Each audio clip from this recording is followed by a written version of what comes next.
নমস্কার বন্ধুরা, রান্না ফটাফটের আরও একটি নতুন রেসিপিতে আপনাদের সবাইকে স্বাগত। বেশ কয়েকদিন ধরে সোশ্যাল মিডিয়া জুড়ে মাছের এই রেসিপিটা আমি দেখতে পাচ্ছিলাম আর দেখে ভীষণই টেস্টি মনে হচ্ছিল। তাই দেরি না করে আমিও ঝটপট বানিয়ে ফেলেছি তোমাদের সবার জন্য আর নিজের জন্য এই রেসিপি। চলো তোমাদের সঙ্গে রেসিপিটা শেয়ার করি। এই যে মাছগুলো দেখতে পাচ্ছ, এই মাছগুলোকে বলে, অনেকে বলে কাঠমোরলা, অনেকে বলে গাংমোরলা। এগুলো নদীর মাছ, খেতে কিন্তু ভীষণ টেস্টি। এই মাছগুলো দিয়েই আজকে বানাবো অসাধারণ সুন্দর একটা রেসিপি। দেখো, তার জন্য এখানে আমি আলু বেগুন কেটে নিয়েছি। একদম ছোটো পাতলা করে কাটা আলু আর পাতলা করে কাটা বেগুন, সাথে কয়েকটা মশলা। চলো রান্নাটা শুরু করি। দেখো, প্রথমে কড়াইতে অল্প একটু সর্ষের তেল দিয়ে মাছগুলোকে আমি হালকা করে ভেজে নেব। মাছগুলো কিন্তু কাঁচা অবস্থাতেও রান্না করা যায়, তবে কাঁচা অবস্থায় রান্না না করে হালকা ভেজে যদি মাছগুলো রান্না করা যায়, বানিয়ে দেখলাম, খেতে দুটোর মধ্যে এটাই অনেক বেশি টেস্টি হয়। তো মাছগুলোকে হালকা ভেজে নিচ্ছি, একদম কড়া করে ভাজার দরকার নেই, জাস্ট এপিট ওপিট উল্টে পাল্টে ভেজে নেব। দেখো, কিছু মাছ হালকা ভাজা হয়ে গেলে আবারও কয়েকটা মাছ পরপর দিয়ে দেব। কেন কি, একদম ভীষণ ভালো করে মাছগুলো ভেজে আমি তুলব না, ওই কড়াইতেই মাছগুলো হালকা ভেজে রেখে দিয়ে এই কড়াইয়ের মধ্যেই আবার গ্যাস অফ করে সব কিছু মিশিয়ে তবেই রান্না করব। দেখো, সবগুলো মাছ পরপর আমি দিয়ে দিচ্ছি।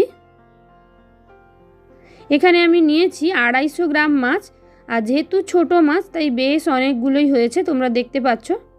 আর এই মাছগুলোর বন্ধুরা ভাজা খেতেও কিন্তু ভীষণ টেস্টি লাগে। শুধুমাত্র নুন হলুদ অল্প একটু লঙ্কার গুঁড়ো মিশিয়ে ভাজা খেতেও ভীষণ সুন্দর লাগে।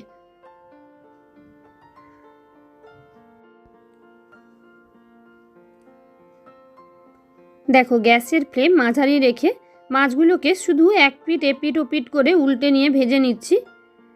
আর দেখতেই পেলে কত কম তেল দিয়েছি এখন আমি। দেখো, মাছগুলো যতটা ভাজা হয়েছে থাক, এর থেকে বেশি আর ভাজার দরকার নেই। এবার মাছগুলোকে এক সাইডে সরিয়ে এই কড়াইয়ের গ্যাস অফ করে কড়াইয়ের মধ্যে দিয়ে দিচ্ছি আলু বেগুন টমেটো কাঁচা লঙ্কা পেঁয়াজ, যা যা সবজি কেটে রেখেছিলাম সব দিয়ে দেবো একসাথে আমি। দেখো, একে একে সব কিছু মিশিয়ে নেওয়ার পর এর মধ্যে এবার দিয়ে দেবো আমি হাফ চা চামচ কি তার থেকেও একটু বেশি পরিমাণে নুন। নুনটা অবশ্যই স্বাদ বুঝে দেবো। দিয়ে দেবো হাফ চা চামচ মতন হলুদের গুঁড়ো। দিয়ে দিচ্ছি একদম অল্প একটু লঙ্কার গুঁড়ো, যেহেতু কাঁচা লঙ্কা দিয়েছি। দিলাম হাফ চা চামচ জিরের গুঁড়ো, আর প্রায় 3 থেকে 4 টেবিল চামচ সর্ষের তেল আমি চারদিকে ছড়িয়ে দিলাম। যেহেতু তলায় ভাজার তেল খুব বেশি নেই, তাই 3-4 চামচ তেল দিয়েছি। ভাজার তেল বেশি থাকলে তোমরা একটু তেল কমও দিতে পারো। খুব ভালো করে খুন্তির সাহায্যে সব কিছু মিশিয়ে নিচ্ছি। হাত দিয়েও মেশাতে পারো, যেহেতু এখন প্রায় ঠান্ডাই হয়ে গেছে কড়াইটা। খুব ভালো করে মিশিয়ে নিয়েছি সব কিছু। এবার এটাকে আমি ঢাকা দিয়ে দেব আর গ্যাস অন করে প্রায় 5 থেকে 7 মিনিট রান্না হতে দেব। দেখো, প্রায় 5-7 মিনিট পর ঢাকাটা খুলেছি। দেখো, রান্না কিছুটা হয়েছে, এখনও সবজিগুলো থেকে খুব বেশি জল বেরোয়নি, তবে আলু বেগুন সব কিছুই হাফটা হাফটা সেদ্ধ হয়ে গেছে। আর একবার চাপা ঢাকা দিয়ে 3-4 মিনিট রাখলেই রান্নাটা কমপ্লিট হয়ে যাবে। আর বন্ধুরা, রান্নাটা করলেই বুঝতে পারবেন রান্নাটা থেকে ভীষণ সুন্দর একটা স্মেল আসছে। দেখুন, আলুগুলো হাফটা করে সেদ্ধ হয়ে গেছে, আরও একটু সেদ্ধ হতে হবে। আর বেগুনও দেখতে পাচ্ছ খোলা থেকে হালকা হালকা ছেড়ে এসছে। তো খুব ভালো করে আরেকবার নেড়ে চেড়ে সব কিছু মিশিয়ে নিয়ে এটাকে আবারও আমি ঢাকা দিয়ে 4 থেকে 5 মিনিট রান্না হতে দেব। দেখো, 4-5 মিনিট পর ঢাকাটা খুলেছি। তোমরা দেখেই বুঝতে পারছো তলা দিয়ে তেল তেল আর হালকা জল বেরিয়েছে। আর দেখেই বুঝতে পারছো আশা করি বেগুন আলু সব কিছুই একদম সুন্দরভাবে সুসেদ্ধ হয়ে গেছে। গ্যাসের ফ্লেম একদম লো করে খুব ভালো করে এটাকে নেড়ে চেড়ে মিশিয়ে নিচ্ছি। আর বন্ধুরা, এই নাড়াচাড়ার মধ্যে কিন্তু এক আধটা মাছ ভেঙে যেতেই পারে, কিন্তু কোনো অসুবিধা নেই তাতে। আর কাঁচা রাখলে মাছগুলো একটু বেশিই ভেঙে যাবে। দেখো, খুব ভালো করে নেড়ে চেড়ে মিশিয়ে নিচ্ছি আমি। রান্না আমার একদমই কমপ্লিট। নুন ঝাল মশলা সব কিছুই সুন্দরভাবে রেডি হয়ে গেছে, টেস্ট করে দেখে নিয়েছি। আর এই সময় নুন ঝাল কিছু কম থাকলে তোমরা অল্প লবণ কিংবা কাঁচা লঙ্কাও মিশিয়ে দিতে পারো। দেখো, খুব ভালো করে নেড়ে চেড়ে রান্নাটা একদম কমপ্লিট হয়ে গেছে।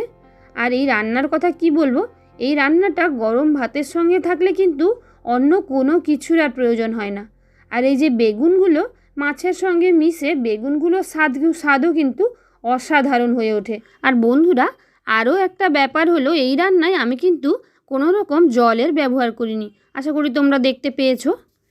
তো দেখো, গরম গরম মাছের কড়াই চচ্চড়ি আমি সার্ভ করে দিয়েছি। খেতে কিন্তু বন্ধুরা অসাধারণ হয়েছিল, আর দেখতেই দেখো কতটা সুন্দর লাগছে। তো বন্ধুরা, রেসিপিটা তোমাদের কেমন লাগলো অবশ্যই জানিও। আর রেসিপি ভালো লাগলে লাইক কমেন্ট শেয়ার করে দিতে একদমই ভুলে যেও না। আর আমার চ্যানেলে নতুন বন্ধু হয়ে থাকলে এই ধরনের আরও নতুন নতুন রেসিপির আপডেট সবার প্রথমে পেতে ঝটপট চ্যানেলটাকে সাবস্ক্রাইব করে অল নোটিফিকেশান অন করে রেখো। তোমাদের সঙ্গে দেখা হচ্ছে আরও কোনো একটা নতুন রেসিপি নিয়ে। ততক্ষণের মতন সবাইকে টাটা।